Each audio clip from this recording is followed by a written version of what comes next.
Bonjour à tous, je suis Camille. Bienvenue dans ce nouvel épisode de notre podcast.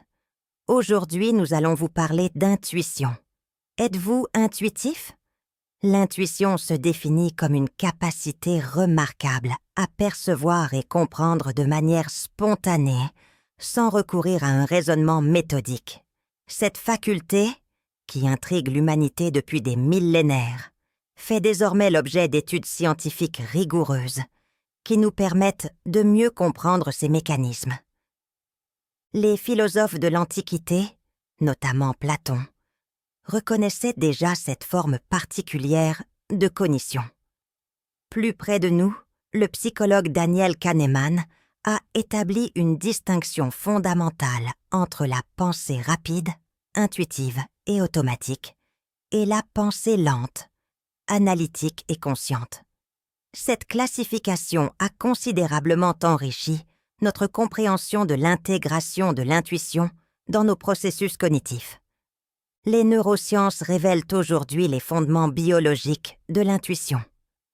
Les études en imagerie cérébrale ont identifié plusieurs régions clés. Le cortex orbitofrontal et l'amygdale interviennent dans les jugements affectifs rapides, tandis que le striatum s'active particulièrement chez les experts lors de prises de décision intuitives. L'axe intestin-cerveau jouerait également un rôle dans ces fameux pressentiments ressentis physiquement. Dans le contexte professionnel, l'intuition occupe une place prépondérante.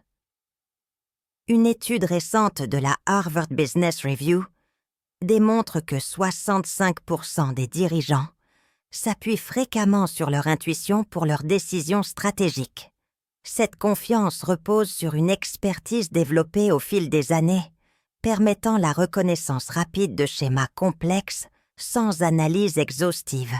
Les médecins expérimentés illustrent parfaitement ce phénomène, capables de poser des diagnostics précis presque instantanément, grâce à des années de pratique. De même, les traders chevronnés peuvent sentir les tendances du marché sans pouvoir expliciter immédiatement leur raisonnement. Toutefois, l'intuition n'est pas infaillible. Elle peut être influencée par divers biais cognitifs. Le biais de confirmation nous pousse à privilégier les informations qui confortent notre opinion initiale.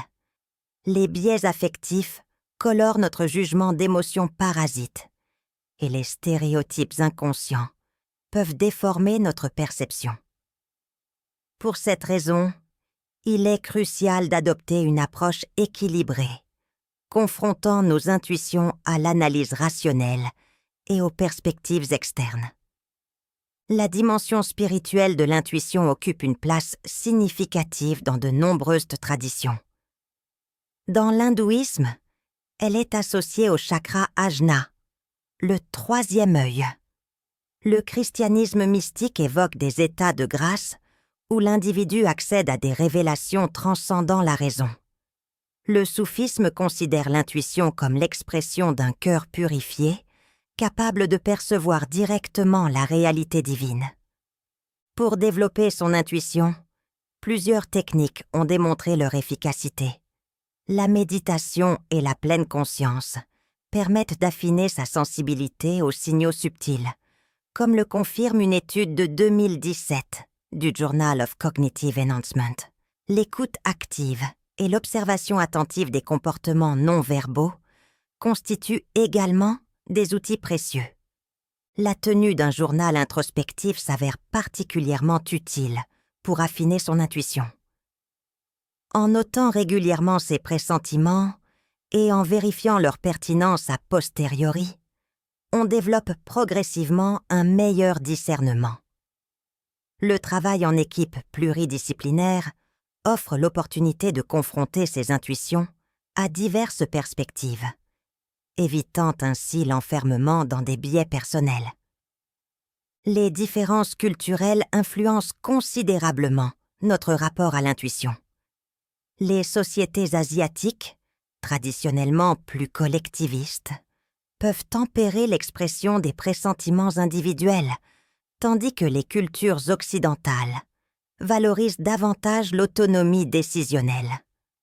Certaines sociétés intègrent naturellement l'intuition dans leurs pratiques rituelles, alors que d'autres privilégient une approche plus empirique.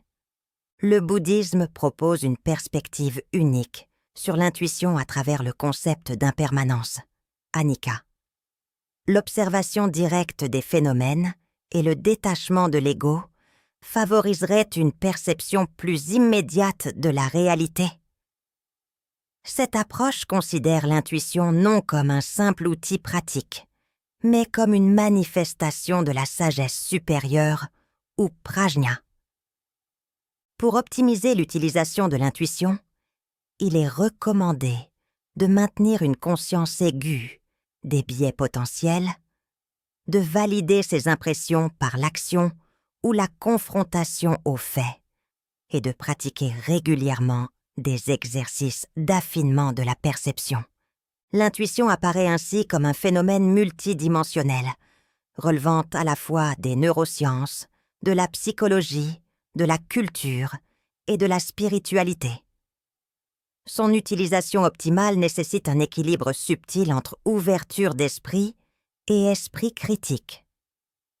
La véritable intelligence intuitive réside dans cette capacité à harmoniser raison et ressenti, tout en restant conscient des limites et des biais de nos perceptions spontanées. Cette approche équilibrée permet d'exploiter pleinement le potentiel de l'intuition sans tomber dans les pièges de la crédulité ou du dogmatisme. Et vous, qu'en pensez-vous? Si cet épisode vous a plu, n'oubliez pas de vous abonner et de liker ce podcast. Vous pouvez également consulter l'article complet sur l'intuition sur le site AstroVibe.